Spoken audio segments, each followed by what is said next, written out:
నా భార్య జయసుధ మీద కేసు కట్టించడం దగ్గర నుంచి ఆవిడని అరెస్ట్ చేయడానికి ఎంత ప్రయత్నం చేశాడో అంత ప్రయత్నం చేశాడు. కానీ ఏ మాటకు ఆ మాట దీంట్లో చెప్పుకుని తీరాలి. చంద్రబాబు నాయుడు గారు మాత్రం అతను ఎన్నిసార్లు కలిసినా, నాని భార్యను అరెస్ట్ చేద్దామని చెప్పి ఎన్నిసార్లు కలిసినా ఆయన మాత్రం పొరపాటును కూడా మైండ్ ఏమన్నా చెడిందంటే ఇంట్లో ఆడవాళ్ళకి అరెస్టులు చేయడం ఏంటి? మన టార్గెట్ పేరు నానిగాడు, ఆయన వేసేయండి అంటే కాదు సార్, ఆడు కొడుకును కూడా వేసేయాలి సార్. సరే నీ కక్ష ఆడు కొడుకు మీద కూడా ఉంటే ఇద్దరిని కలిసి చేసేయండి, అంతేగాని ఇంట్లో ఆడవాళ్ళ మీదకేంటే తప్పుడు పనులు అని చెప్పని ఆయన నడుచుకుంటూ వెళ్ళిపోయారు.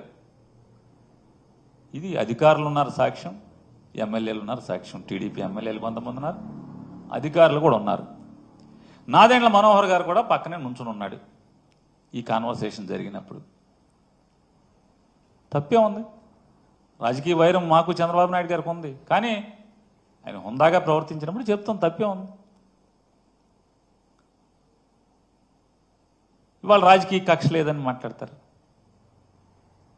రాజకీయ కక్ష లేకపోతే సరాసరి మేనేజర్ మీద, నా మీద ఇప్పుడు జరిగే ప్రయత్నం అదే కదా. రేపో ఎల్లుండో, ఎందుకంటే 2వ తారీఖు స్క్వాష్ ఏదో వేసినట్టున్నారు మేనేజర్ ఇంట్లో వాళ్ళందరూ. 2వ తారీఖు ఏదో వాయిదా పడినట్టు ఉంది. 2వ తారీఖు లోపు ఎక్కడన్నా గాలించి ఆ మేనేజర్ని తీసుకొచ్చి అతనితో బలవంతంగా 4 పీకో 10 పీకో తెలకాయితల మీద సంతకాలు పెట్టించి నా పేరు రాసుకుని నన్ను అరెస్ట్ చేయడమే కదా ఇక మిగిలి ఉన్నది. మనకు అర్థమవుతున్నది కదా, నన్ను నా కొడుకుని ఇద్దరిని అరెస్ట్ చేయడమే కదా ఇక మిగిలి ఉన్నది. కానీ ఇంట్లో ఆడవాళ్ళ జోలికి వెళ్తాం ఎంతవరకు అని అడుగుతున్నాను నేను అబద్ధం చెప్పాల్సినటువంటి పని లేదు. ఇది 100%, 100కి 100% జరిగింది. కావాలంటే అది బాగోదు కాబట్టి ఏ తారీఖు ఎన్ని గంటలకి ఎక్కడ కూడా నేను చెప్పగలను. ఈ కాన్వర్సేషన్ జరిగింది. చంద్రబాబు నాయుడు గారు ఆడవాళ్ళని అరెస్ట్ చేయడం అంటే ఇంట్లో ఆడవాళ్ళని అరెస్ట్ చేస్తారండి, బుద్ధి లేదా అని తిట్టినా కూడా బెయిల్ రాకుండా విపరీతమైన డిలే ప్రయత్నం చేస్తూనే వచ్చారు.